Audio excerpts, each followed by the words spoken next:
Mạnh ai đi đâu đây ra biết việc này đứt cụt luôn chết.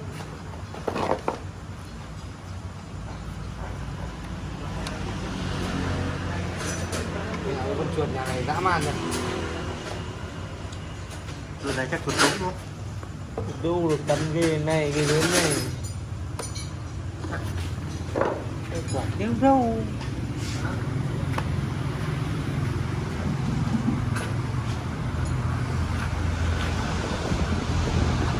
Nát chưa?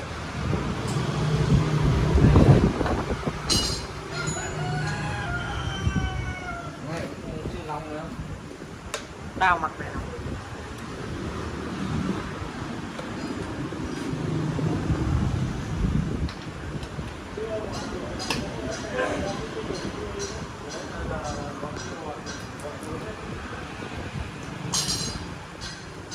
Nào, sớm sớm.